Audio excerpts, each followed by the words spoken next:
Dober dan, danes vam bom predstavil postopek vstavitve naprave za venski dostop ali na kratko VAP. Poseg poteka v lokalni anesteziji.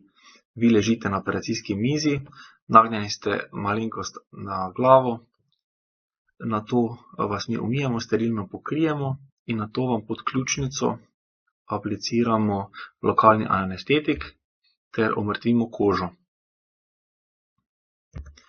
Nato vas zbodemo v veno in nato preko brizge vstavimo žico.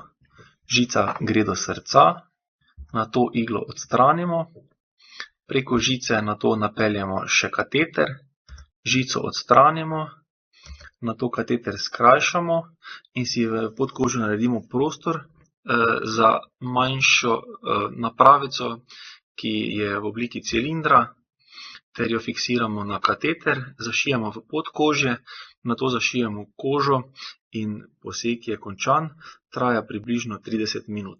Možni zapleti: rana se lahko vname, lahko se zagnoji, lahko nastane hematom, lahko zakrvavi. In pa še zaplet, ki se mu reče pnevmotoraks. To pomeni, da je zrak prišel med pljuča in prsni koš. To vas potencialno lahko dihalno ogrozi. Vidi se na RTG posnetku, ki ga naredimo po posegu. Če je tega zraka malo, se lahko sam resorbira, če pa tega zraka več, pa vam moramo skozi rebra dati drenažno cevko, da se ta zrak izprazni. To pomeni, da boste nekaj dni ostali pri nas v bolnišnici. Navodila za domov. Za doma so potrebni redni prevezi na 2 do 3 dni pri izbranem zdravniku.